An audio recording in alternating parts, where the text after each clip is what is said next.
A few days ago, I decided to take a pause from recording the podcast. There was a voice in my head telling me not to do it because people may not come back to listen to your podcast again.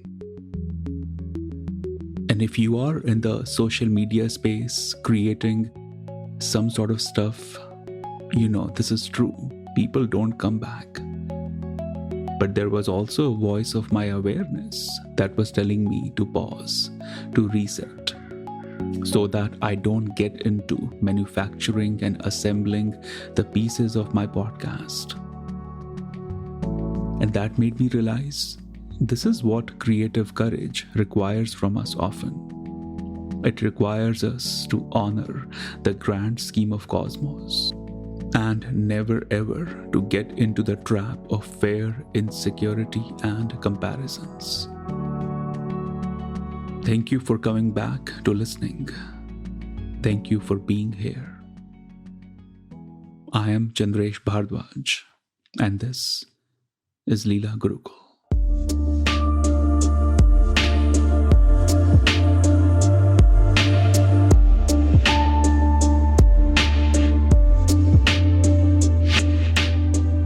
Namaste everyone.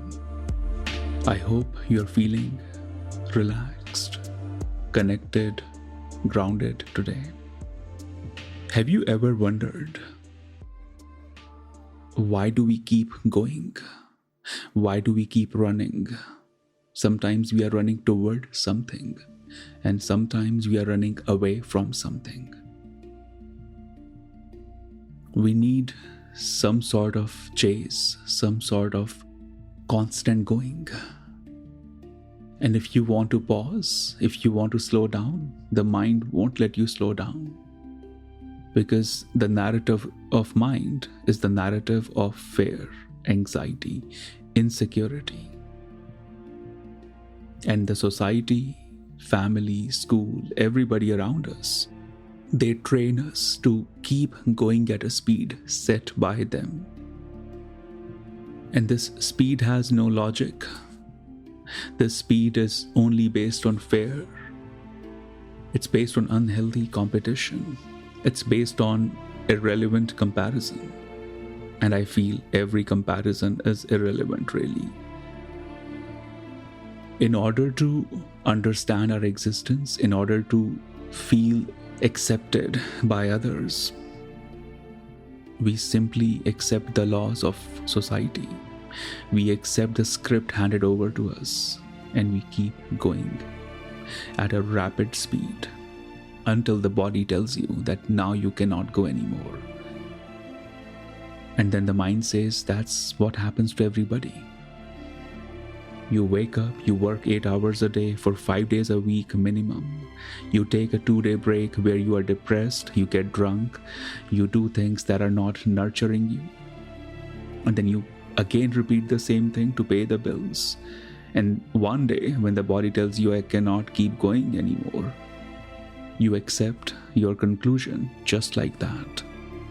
We wait for big disasters to happen before we pause, before we reset. And if that disaster is happening after a certain age, then it is too late to reset anything because the body says, I don't even have any more fuel to keep going. And as I shared that when I was thinking of pausing the podcast, the voice in my head told me people may not come back. And this voice in head comes from many voices around me. I meet people who are very much active, present in social media spaces, way more bigger accounts than me, way more followers than me. You know, everything much more multiplied than what I do, how I do. And they all tell me that if you pause, you'll be forgotten. And the ego will amplify this voice that you will be forgotten. And let me break this truth to you. You'll be forgotten anyhow. If you feel that you'll be remembered forever, or for at least some good years, you are living in a sweet bubble. And the sweet bubble can give you this coziness, this comfort for the moment. but it cannot delete the reality that no matter what, people will forget you. And they're not being harsh or tough. That's just how society is wired. Think about your favorite artist who's no more. How many people remember that artist? There will always be few people who'll think about them on and off, but eventually human being has so much drama, so much chase, so much chaos in their mind that there is no time, energy, or space to remember anyone. And it's the need of our ego to be remembered. And to make it happen, we do crazy things. We engrave our name on buildings, we donate, and then we want our names to be printed there. Many people I know, they have kids because they want to stay alive in some form. And they tell me, even if I'll be gone, there will be an extension of me at least in some form. The ego can make you do things unconsciously. The ego can make you do things to control life. And life cannot be controlled. Nothing that's alive is designed to be controlled. And if you keep surrendering to that voice of fear, you'll keep multiplying your anxiety.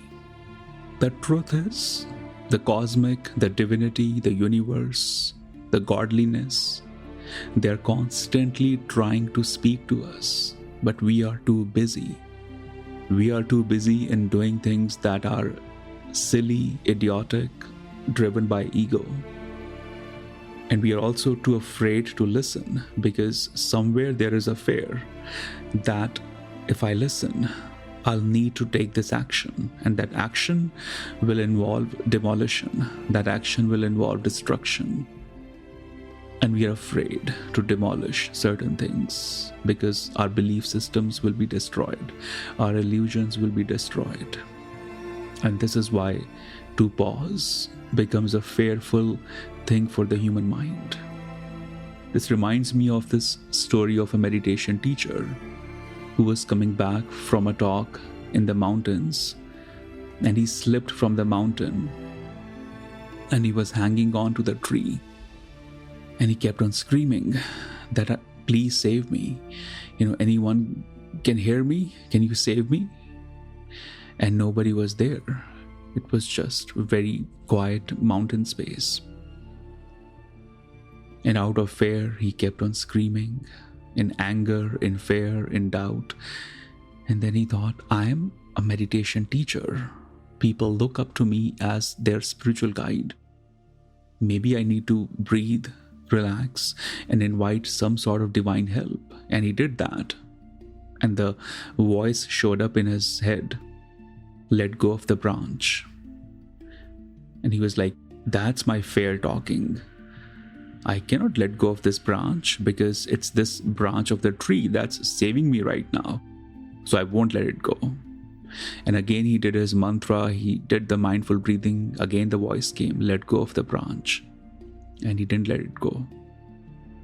Few hours later, he woke up in hospital, half of his body paralyzed. And the doctors told him that your body's paralyzed because of fear and shock to the system.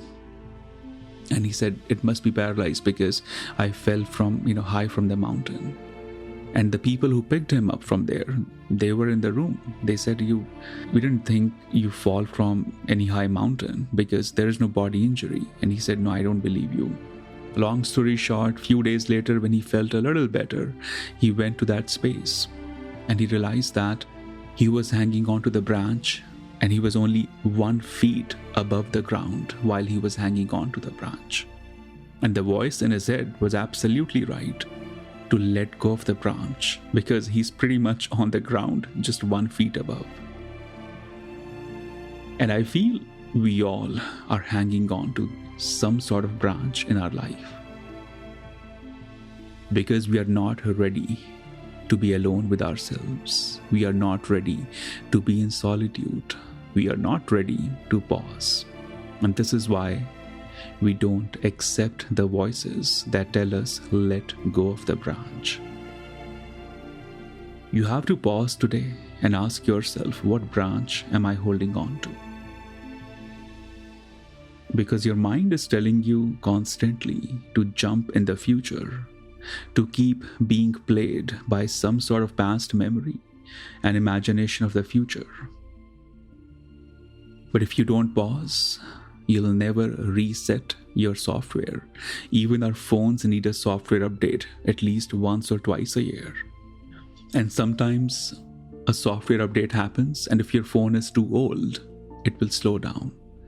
And that's a reminder, maybe you need to change your phone.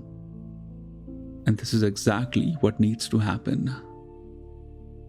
As you meditate, as you make the decision to pause, as you receive this new software update, your awareness will tell you that if you don't step into your new power, if you don't step into the upgraded version of you, you'll slow down, my friend.